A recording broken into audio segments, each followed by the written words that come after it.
Welcome back everyone, I'm Jordan Giesecke, and this is The Limiting Factor. In the last video of the magnesium series, I walked you through what IDRA's thixomolding process is and how it works compared to other casting processes, like aluminum gigacasting. With that understanding in place, today we're going to look at why thixomolded magnesium is in many ways better than gigacast aluminum for use in electric vehicles. I'll cover the cost of thixomolded magnesium relative to other casting methods, the hidden design benefits of thixomolded magnesium, whether it could be used for underbody castings, why wheels may be an even better use case, and how much magnesium we should expect in vehicles and by when. Before we begin, a special thanks to my Patreon supporters, YouTube members, and Twitter subscribers, as well as Rebellionaire.com. They specialize in helping investors manage concentrated positions. Rebellionaire can help with covered calls, risk management, and creating a money master plan from your financial first principles.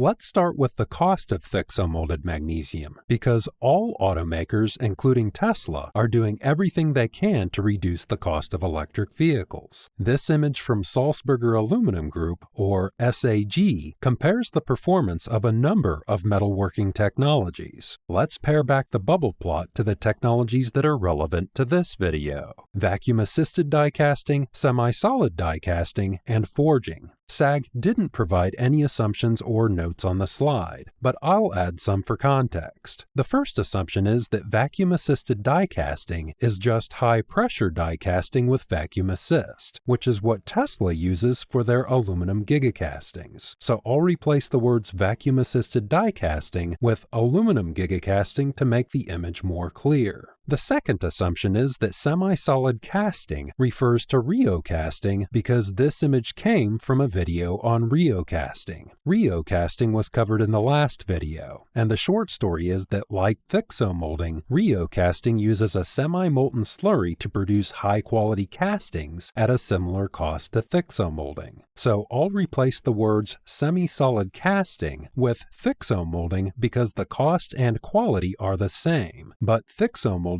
is what this video is about. The third assumption is that all three of these metalworking technologies are using aluminum, because the SAG video I pulled this image from was strictly focused on aluminum. With those assumptions in place, the question is, where do the cost and quality of thixomolded magnesium sit relative to the quality and cost of thixomolded aluminum? As for quality, we can keep the quality of thixomolding in the same position, because whether magnesium or aluminum is used in the thixomolding process, the part quality will remain the same. Why? Because by quality, I mean porosity. Lower porosity means higher quality, which in turn means stronger and more ductile parts, because the parts contain fewer voids and more solid metal. That is, quality isn't a measure of strength and ductility, but the ability of a process to maximize those properties regardless of which metal is used. As for cost, the image shows that thixomolded aluminum is slightly more expensive than gigacast aluminum and significantly less expensive than forging. But what happens when we swap out the thixomolded aluminum for thixomolded magnesium? First, magnesium has a lower melting temperature than aluminum, a lower heat of fusion, and its lower density, so it requires less energy to both heat the metal for casting and to cool the part to solidify it. That means lower production costs and potentially faster cycle times. Second, magnesium is less reactive with the steel die than aluminum. That lower reactivity means that magnesium eats up less of the steel die with each casting than aluminum does. For example, at the same temperature, the dies for magnesium last about 80% longer. Those dies cost hundreds of thousands of dollars each. So the fact that the dies last longer with magnesium adds to the cost advantage of magnesium thixomolding over aluminum thixomolding. Third, in North American and European markets, magnesium costs significantly more per ton than aluminum. However, the strength-to-weight ratio of magnesium is significantly higher than aluminum. That means when factoring in the strength-to-weight ratio against cost per ton, magnesium is currently only slightly more expensive. As a side note, if you'd like to know why advanced high-strength steel isn't used for everything despite its low cost, watch my Gigacasting economics video.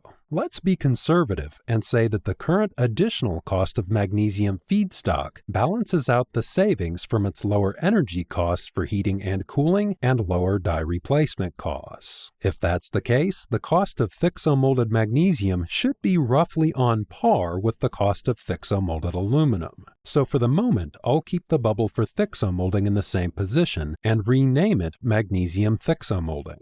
The fourth point on cost is that we have to take into account effective cost. What do I mean by effective cost? For each kilogram of weight you remove from an EV, you can reduce the size of the other components required to move that vehicle around, such as the battery, brakes, motors, suspension, and structural reinforcement. In the first video of the series, I did some very rough back-of-the-napkin math and concluded that for every 2.2 kilograms of weight removed from the vehicle, one 4680 sized battery cell and the packaging around that battery cell could be removed from the vehicle. I also assumed that currently the battery cell and packaging material would cost about $10. Given that I don't expect Tesla to start using Thixomolding for a couple of years, and battery prices will come down over that time period, let's assume $8 saved for each 2.2 kilograms of weight reduction. The front and rear gigacastings in the average Tesla weigh about 80 and 65 kilograms respectively, or 145 kilograms in total. If magnesium castings are 33% lighter, that means a savings of 48 kilograms. That would save 22 battery cells, or $176 in just the battery pack. There would also be cost savings in the motor, inverter, brakes, suspension, and vehicle structure, which could easily push the savings to $200 to $300 per vehicle. The bubble plot just shows the part level cost. So the implication is that if we take into account the cost savings of lighter weight parts in EVs, the effective cost of the parts at the vehicle level could be at cost parity or even lower than Gigacast aluminum parts. For the fifth point on cost, earlier I used the words current additional cost of magnesium feedstock. That is, currently magnesium is expensive and costs more than aluminum, but that'll likely change as the decade progresses. As I pointed out in the first video of the series, part of the reason why magnesium is expensive is because it's produced at lower volumes than its nearest competitor, aluminum, and we're still using processes to produce magnesium that are about 80 years old. But with the technology improvements and scaling that are expected for magnesium this decade, prices should drop. This image from S&P Global shows that magnesium should reach cost parity with aluminum by 2030. If that happens, when factoring in the strength-to-weight ratio against cost per ton, magnesium parts will cost about a third less than aluminum parts. That means even if we don't factor in the effective cost of magnesium parts at the vehicle level, even at the part level they should be cheaper than Gigacast aluminum parts by 2030. Furthermore, cost modeling done by Magrathea indicates that they expect to produce magnesium that not only reaches cost parity with aluminum, but that's actually cheaper than aluminum by 2030. I'll talk more about Magrathea in the next video and how they intend to hit that cost target. What all this means is that I expect even with conservative assumptions, Thixomolded magnesium castings should be at cost parity at the part level with Thixomolded aluminum, slightly cheaper than aluminum gigacasting when factoring in vehicle level savings, and potentially significantly cheaper than aluminum gigacasting by 2030 if we factor in improvements in extraction technology and increased magnesium supply. With cost out of the way, let's move on to the design benefits of Thixomolded magnesium. As I said earlier, Thixomolding uses semi-molten metal instead of fully molten metal. That fundamentally changes the way the metal behaves in the die through three dynamics. First, fully molten metal expands and contracts more than semi-molten metal during the casting process. That means the castings shrink as they cool, which makes them stick to the die and means the parts can warp as they shrink and need to be scrapped. Second, fully molten metal is more reactive and chemically attacks the die more aggressively than semi-molten metal, which means the castings done with molten metal stick to the die more strongly when they're removed. This is in addition to the fact that aluminum is more fundamentally reactive with the die, which I mentioned earlier. Third, as I showed in the last video, fully molten metal experiences turbulent flow when it's injected into the die. That turbulence traps air, creates porosity, and reduces the quality of the castings. That's as opposed to semi-molten metal, which creates a non-turbulent laminar flow when it's injected into the die that results in less porosity. Those three dynamics mean that fully molten metal is more difficult to cast than semi-molten metal. And that means that parts cast with an aluminum gigacasting process have more design restrictions than parts made with a magnesium thixomolding process. With regards to the first two dynamics, the fact that the parts are more likely to shrink and stick to the die and react with and stick to the die mean that every part that's designed for an aluminum gigacasting process has to be shaped in a way that allows it to pop out of the die more easily. That's done with a slope on the walls of the parts called the draft angle. That means if there's an ideal that an engineer wants to design a part to, the draft angle forces the design of the part away from that ideal, which might mean a part that's not as strong or weighs more. For Gigacast aluminum, the minimum draft angle is 2 to 3 degrees, whereas for Thixomolded magnesium, it's 0 to 1.5 degrees. Next, a combination of the first and third dynamics, shrinkage and turbulent flow that leads to porosity, mean that for Gigacast aluminum, a portion of the die is set aside to channel the turbulent flow in a way that reduces defects and to provide a reserve of molten metal to draw from to help compensate for shrinkage. This is called gating.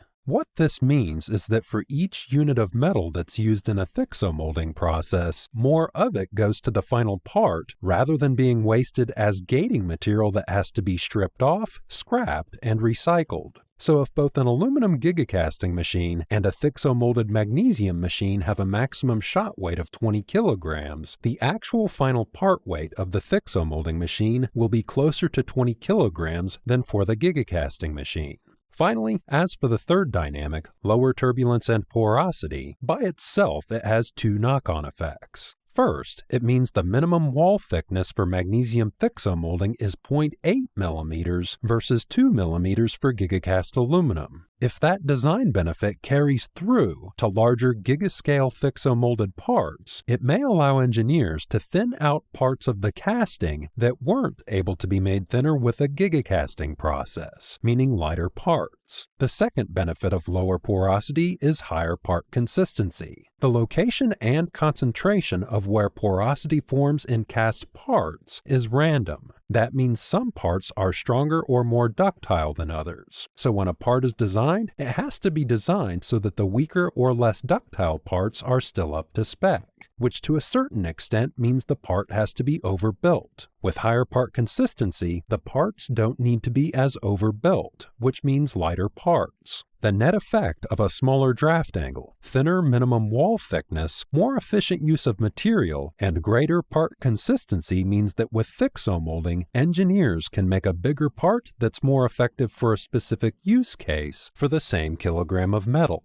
And that's independent of any of the properties of the metal itself. It's strictly a design benefit inherent to thixomolding casting technology. Now that we understand the cost and design aspects of thixomolded magnesium, where could it be used? On screen is a list of parts that auto manufacturers are already using magnesium for or are exploring using magnesium for. Let's focus on what I consider to be the most interesting use cases: underbody castings and wheels. Chinese researchers are already experimenting with what appears to be underbody castings. I say appears to be because the part is blurred out. However, it is confirmed to be a car body in the article, and the shape and size, for me, indicates that it's an underbody casting that would weigh at least 40 to 50 kilograms. That's because a similar-sized aluminum rear underbody casting in the Model Y weighs about 65 kilograms, and a magnesium casting would weigh about a third less. The question is, what type of casting technology did the Chinese researchers use? The 20-kilogram shot weight that Idra is teasing is the largest that I know of for semi-solid casting like Thixomolding. So my guess is that they used standard high-pressure die casting or vacuum die casting rather than Thixomolding. Regardless, overall, I think they have the right idea about where casting technology is headed for vehicles: larger magnesium castings. Idra's first gigascale Thixomolding machine is expected to have a shot weight of 20 kilograms, and although that's not quite large enough for an underbody casting, it's likely just the beginning.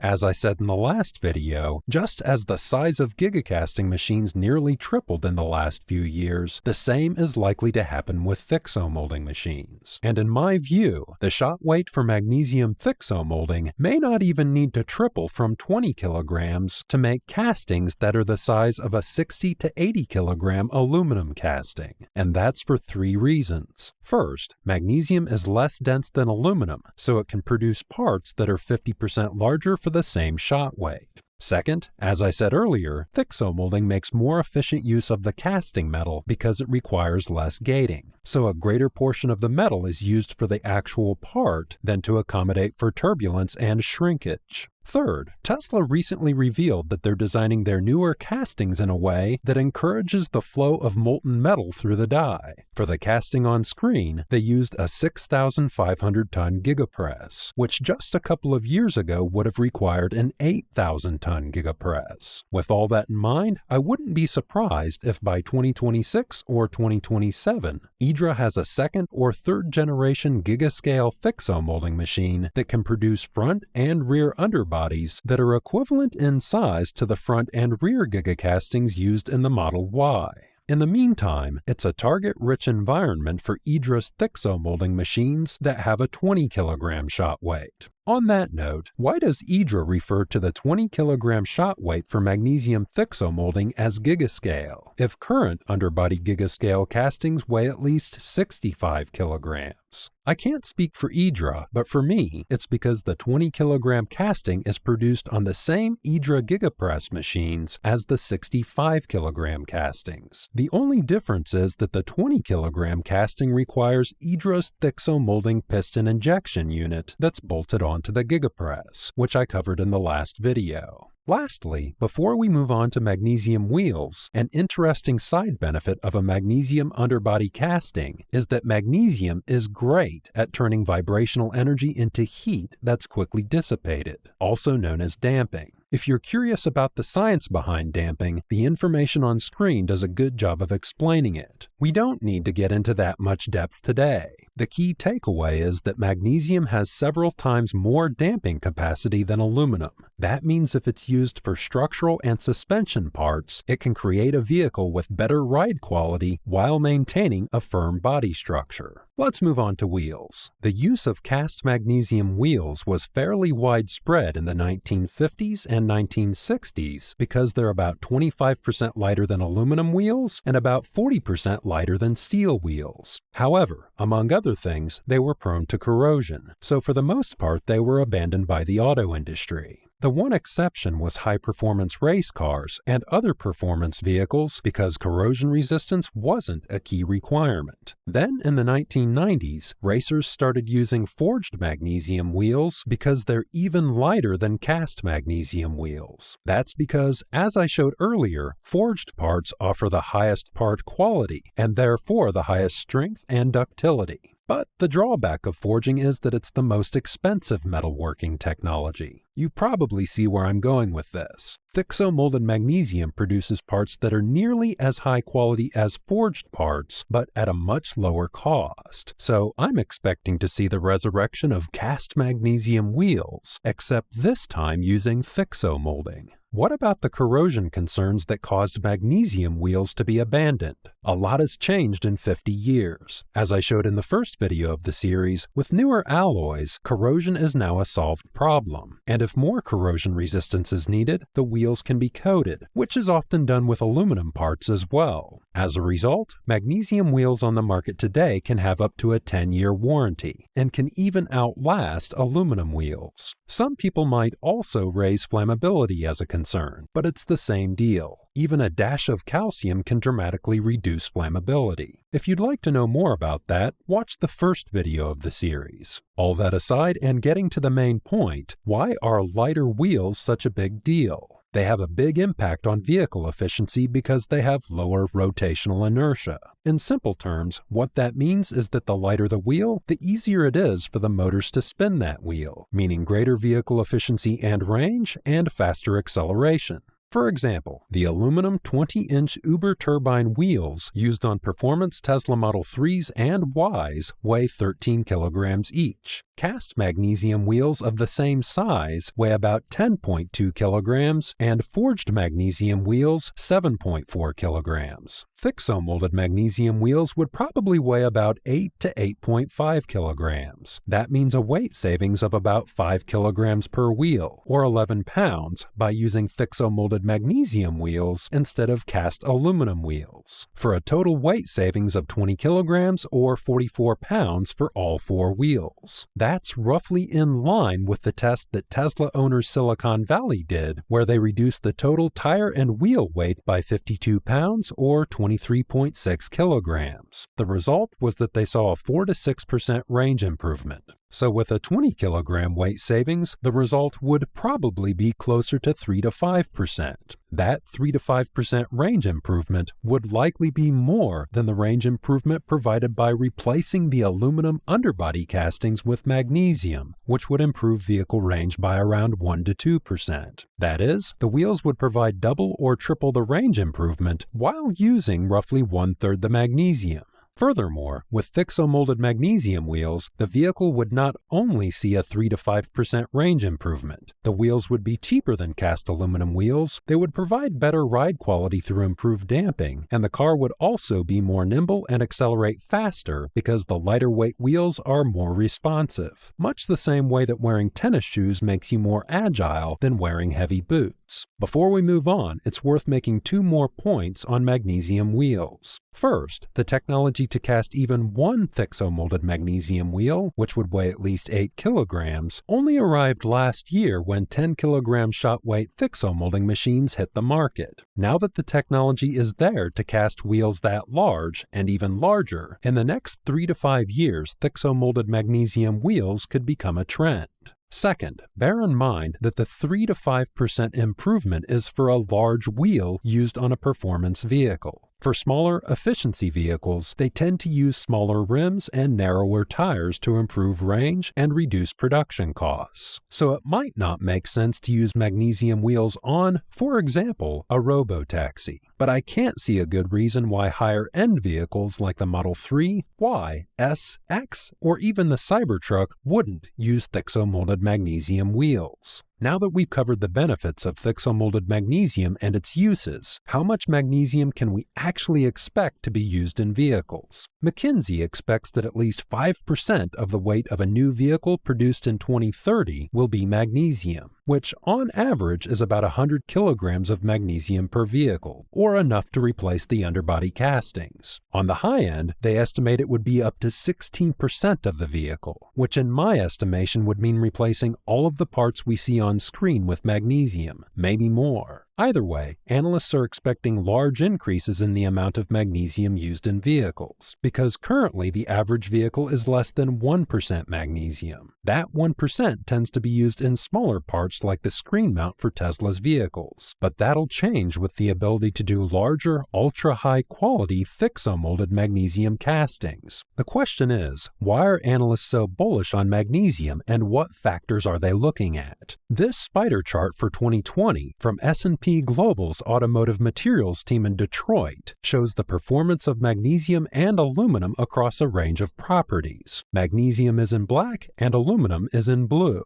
For most of the properties, aluminum outperforms magnesium. So at a glance, from a historical perspective, the typical criticisms of magnesium's cost and performance are valid. Of course, this information is now 4 years old. What does the future look like? By 2030, thanks to factors like thixomolding and expanded magnesium production, the performance of magnesium in the spider chart improves dramatically, and magnesium becomes much more competitive with aluminum. But this is S&P's base case. What about a more bullish estimate? In the image on screen, Magrathea took S&P's 2030 estimate and overlaid it with their own projections with a pink dotted line. Let's take a closer look at the key properties, what they mean, and how they compare between magnesium and aluminum, and what the implications are. First, as I said earlier, Magrathea's goal is to produce magnesium cheaper than aluminum, whereas S&P Global expects magnesium to reach cost parity with aluminum.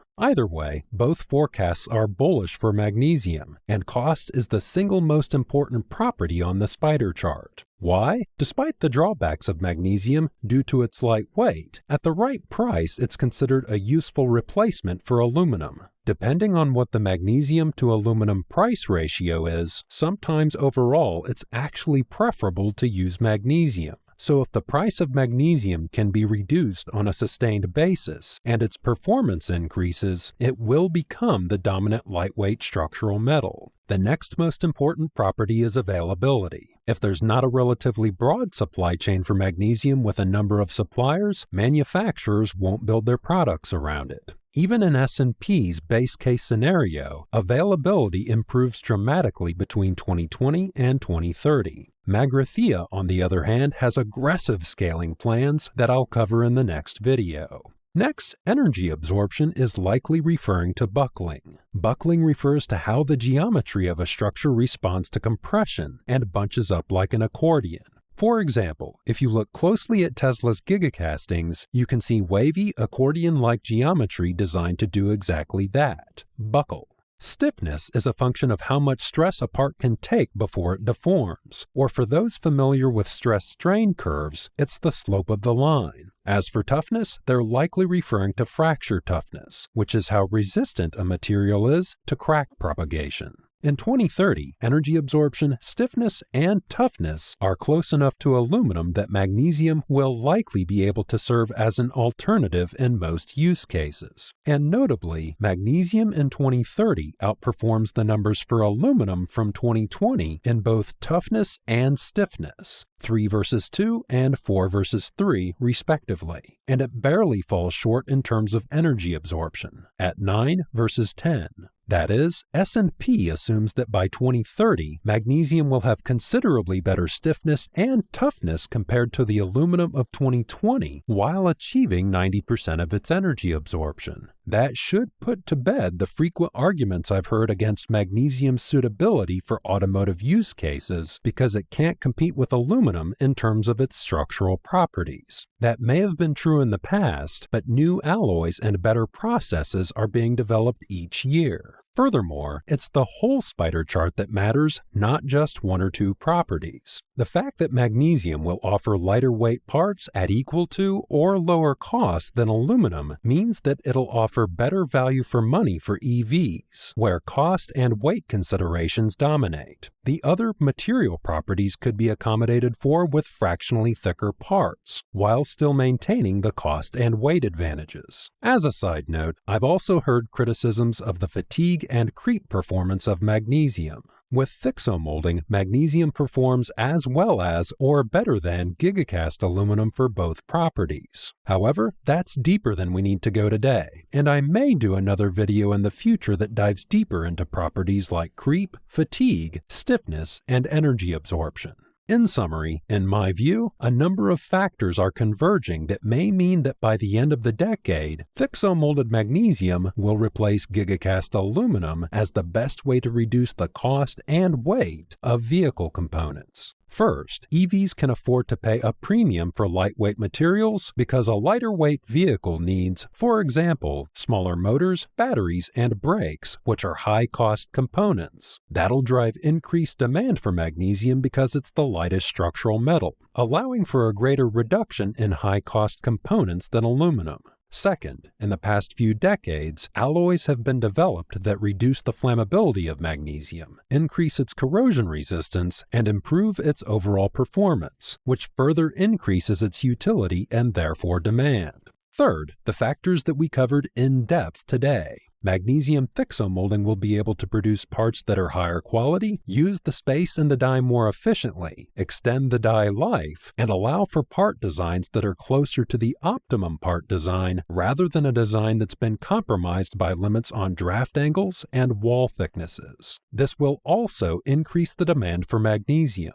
Fourth, thanks to the increased demand due to EVs, better alloys, and thixomolding, the supply of magnesium will increase, which will lower prices and increase availability. That, in turn, will mean thixomolded parts will become increasingly compelling versus Gigacast aluminum parts. So when will we see large thixomolded parts in, for example, a Tesla? First, IDRA has to get their giga-scale thixomolding machines on the market, which will happen in 2025 based on their presentation. That means a year or two after that before we see those machines in an actual factory at high production rates, which means 2026 or 2027. Second, there needs to be an increase in the availability and a decrease in the cost of magnesium, which in my view are the primary limiting factors for the shift to magnesium. I expect minor increases in production and availability by 2026, and much larger increases by the end of the decade, which should correspond with cost decreases. That is, I don't expect thixomolded magnesium parts to really hit the mainstream for another 2 years, and after that, the extent to which magnesium thixomolding becomes dominant will depend on magnesium supply. The shift may start with smaller parts and then expand to larger parts as greater magnesium supply becomes available. But when magnesium supply does begin to scale in earnest, the shift to thixomolded magnesium will be as rapid and nearly as significant as Tesla's shift from stamped underbodies to Gigacast aluminum underbodies. We'll talk more about scaling in the next video, when I cover magnesium from seawater. As a final note, this video series is focusing mainly on the automotive use case for magnesium, but the broader use cases are endless in a world where everything is getting lighter. For example, magnesium might make a great material to make a robot skeleton out of to increase efficiency and battery life. Needless to say, I'm excited to see what the future holds for magnesium and interested to read your comments about your thoughts and predictions below. If you enjoyed this video, please consider supporting the channel by using the links in the description. Also, consider following me on X. I often use X as a testbed for sharing ideas, and X subscribers, like my Patreon supporters, generally get access to my videos a week early. On that note, a special thanks to Siddharth Atreya for your generous support of the channel, my YouTube members, X subscribers, and all the other patrons listed in the credits. I appreciate all of your support, and thanks for tuning in.